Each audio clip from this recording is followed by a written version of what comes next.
Welcome back to city news. Ayodhya Rama మందిర నిర్మాణం చారిత్రాత్మక ఘట్టమని మాజీ శాసనసభ్యురాలు డాక్టర్ గోగినేని ఉమా అన్నారు. గడప గడపకు రామయ్య అక్షింతలు పంపిణీలో భాగంగా శుక్రవారం బీజేపీ రాష్ట్ర అధికార ప్రతినిధి పాటిబండ్ల రామకృష్ణ ఆధ్వర్యంలో డాక్టర్ గోగినేని ఉమకు అక్షింతలను అందజేశారు. కార్యక్రమంలో అవ్వారు శ్రీనివాసరావు, హనుమత్ ప్రసాద్, పాటిబండ్ల రామకృష్ణ, అనంతచారి, వాసుదేవనాయుడు, కడియాల నందకిషోర్, బీజేపీ నాయకులు, విశ్వ హిందూ పరిషత్ నేతలు పాల్గొన్నారు. అతి పవిత్రమైనటువంటి ఒక కార్యక్రమాన్ని మన భారతదేశంలో ఈనాడు 22వ తారీఖున జరుపుకోబోతున్నాం. దాన్ని పురస్కరించుకొని ఈ పవిత్రమైనటువంటి మంగళమైనటువంటి అక్షింతలు పెద్దలు తీసుకొని వచ్చారు. రాముల వారు అనగానే మరి ఈనాడు మనకి ఒక భగవత్ స్వరూపులు, అటువంటి మహనీయులు భారతదేశ ప్రతిష్టని, అలాగే భారతదేశాన్ని మళ్ళా మనం పునర్నిర్మించుకున్నటువంటి ఈ ఆలయం ద్వారా తప్పకుండా ఒక హైందవ దేశంలో ఈనాడు జరుపుకుంటున్నటువంటి ఒక మంచి కార్యక్రమం. అయితే ఇది కులాలు మతాలకు అతీతంగా, ఇది కేవలం హిందువులది అని భావిస్తే చాలా తప్పు.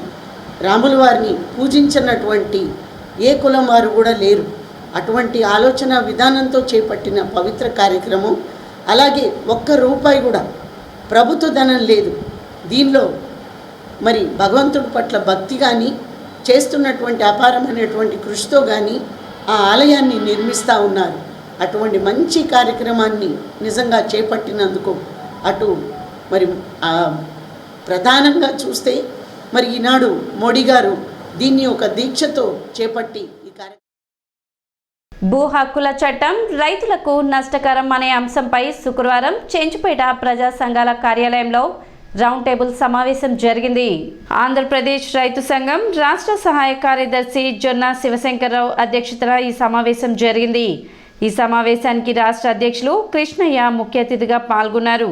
జిల్లా కార్యదర్శి అజయ్ కుమార్, తెలుగు రైతు నాయకులు ఈదర వెంకట పూర్ణచంద్, కాంగ్రెస్ పార్టీ నాయకులు doctor Chandu Sambasivudu, bar association అధ్యక్షులు వేణుగోపాల్, సీనియర్ న్యాయవాది ఎన్వి మహేశ్వరరావు, ములక శివసాంబిరెడ్డి, సత్యనారాయణ, కాజా వెంకటేశ్వరరావు, కనగాల పూర్ణచంద్రరావు, వై బ్రహ్మేశ్వరరావు, ఆళ్ల సాంబిరెడ్డి, తాటి వెంకటేశ్వర్లు, రాజ్యలక్ష్మి, ముద్దన సాంబశివరావు, దొడ్డపనేని సాంబశివరావు, భీమవరపు అమ్మిరెడ్డి తదితరులు పాల్గొన్నారు. ప్రభుత్వం ఒక యాక్ట్, ఒక భూమి సర్వే చేద్దామని బిగిన్ చేసి దానికి అదంతా పూర్తి కాక ముందే వాళ్ళకి అర్థమైంది ఏంటంటే అనేక మంది సరైన పట్టాలు లేని వాళ్ళు, సరైన ఏమీ లేని వాళ్ళు ఉన్నారు.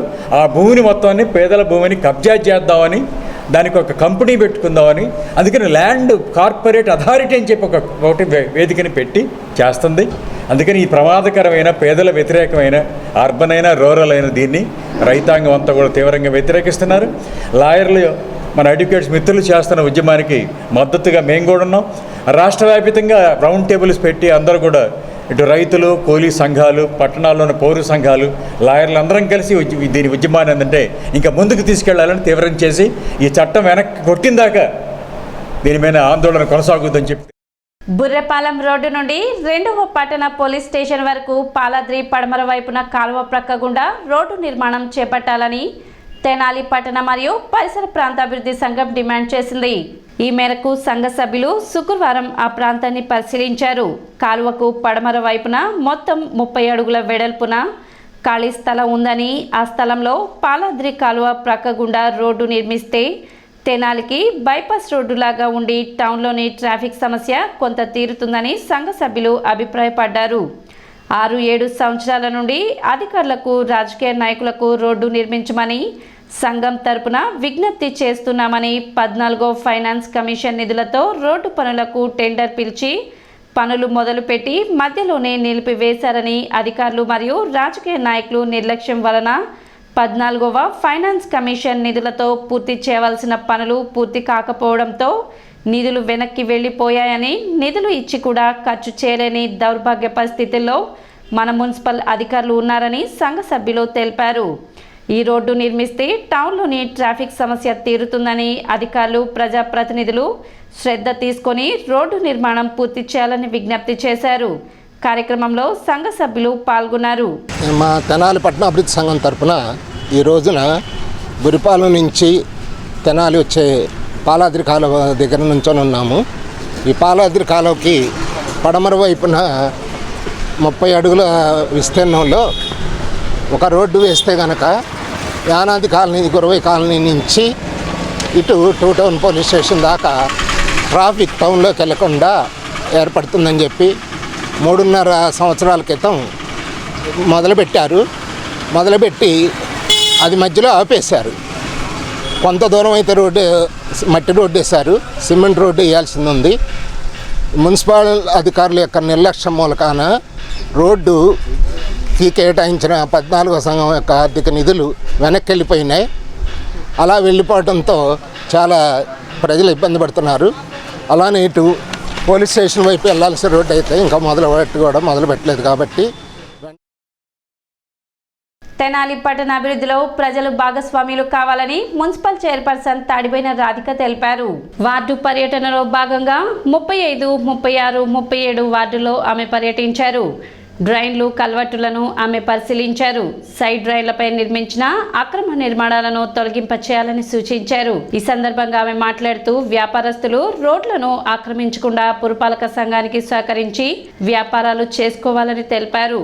అదేవిధంగా పట్టణాభివృద్ధికి ప్రతి ఒక్కరూ సహకరించాలని ఆమె సూచించారు. కార్యక్రమంలో పలువురు వైసీపీ నాయకులు, కార్యకర్తలు, పురపాలక సంఘ సిబ్బంది పాల్గొన్నారు.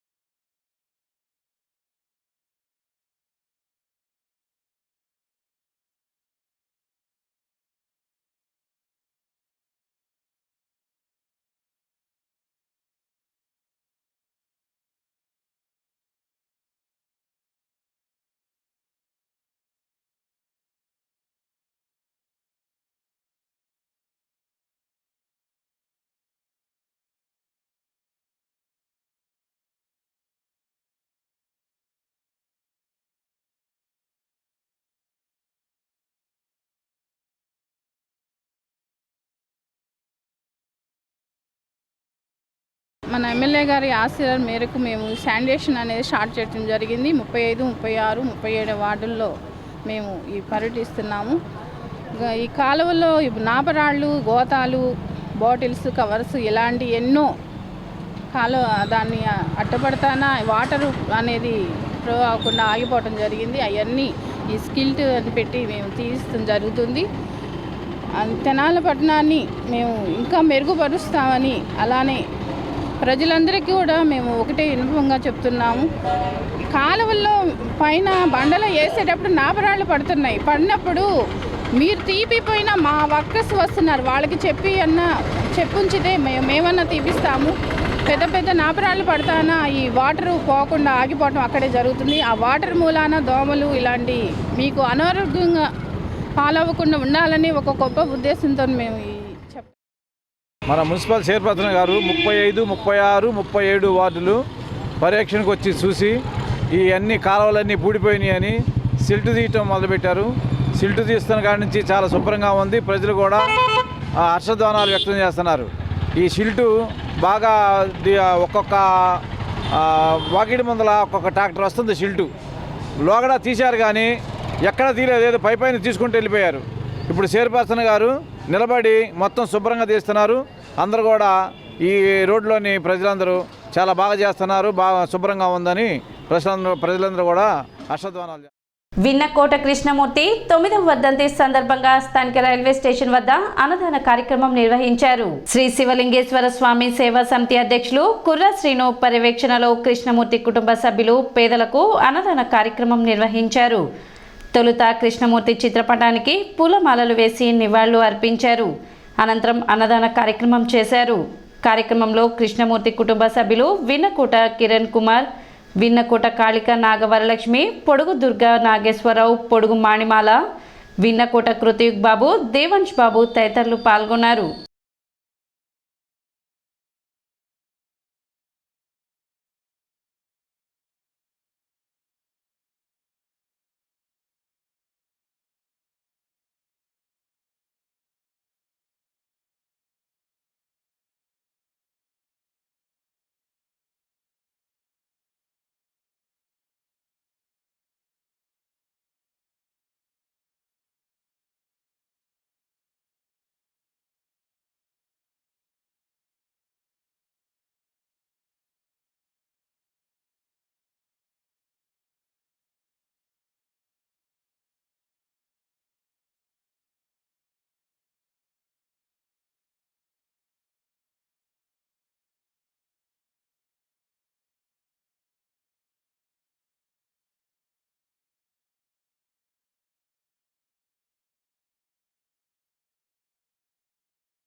మా తాతగారి వెన్నకోట కృష్ణమూర్తి గారు 9వ వర్ధంతి సందర్భంగా మన తెనాలి రైల్వే స్టేషన్ సమీపంలోని శ్రీ శివలింగేశ్వర స్వామి భక్త బృందం ఆధ్వర్యంలో అన్నదాన కార్యక్రమం నిర్వహించడం జరిగినది. ప్రతి సంవత్సరం కూడా మేము ఈ అన్నదాన కార్యక్రమం నిర్వహిస్తూ వస్తున్నాము. మాకు ఈ అవకాశాన్ని కల్పించిన శివలింగేశ్వర భక్తి బృందానికి కృతజ్ఞతలు తెలియజేస్తాం. బ్యాంకింగ్ రంగంలో అతిపెద్ద ప్రభుత్వ రంగ సంస్థ state bank of India RSCPC Tenali నూతన శాఖను bank general manager Narayana Sharma ప్రారంభించారు. ఇటీవల రోడ్డు ప్రమాదంలో మరణించిన ఆర్మీ ఉద్యోగి జి కృష్ణ తాలూకా బీమా సొమ్ము 50 లక్షల రూపాయల చెక్కును తల్లి అంజనాదేవికి జనరల్ మేనేజర్ చేతుల మీదుగా అందజేయడం జరిగింది. ఈ సందర్భంగా ఆయన మాట్లాడుతూ బ్యాంక్ అభివృద్ధికి తోడ్పడుతున్న ప్రతి ఒక్క ఖాతాదారునికి ధన్యవాదాలు తెలిపారు. అదేవిధంగా బ్యాంకు సంబంధించిన వివిధ సేవల ప్రాముఖ్యతను వాటి ఆవశ్యకతను తెలుసుకోవాల్సిందిగా బ్యాంక్ ఖాతాదారులకు తెలియజేశారు. కార్యక్రమానికి ఇతర ముఖ్య అతిథులుగా deputy general manager Dinesh Gulati, Tenali regional manager NLK MV Prasad మరియు చీఫ్ మేనేజర్ వి జయభారతి తదితరులు పాల్గొన్నారు. సిటీ న్యూస్ ముగించే ముందు ముఖ్యాంశాలు మరోసారి.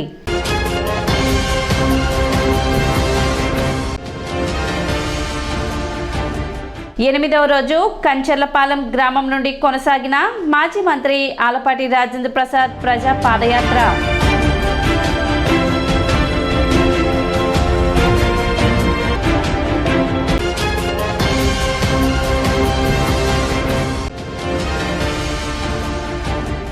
ముప్పై 39వ రోజుకు చేరిన అంగన్వాడీల నిరవధిక సమ్మె.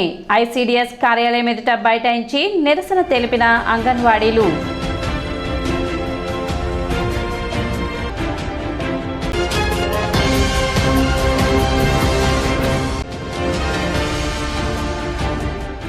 భూ హక్కు చట్టంపై చెంచుపేటలోని ప్రజా సంఘాల కార్యాలయంలో రౌండ్ టేబుల్ సమావేశం.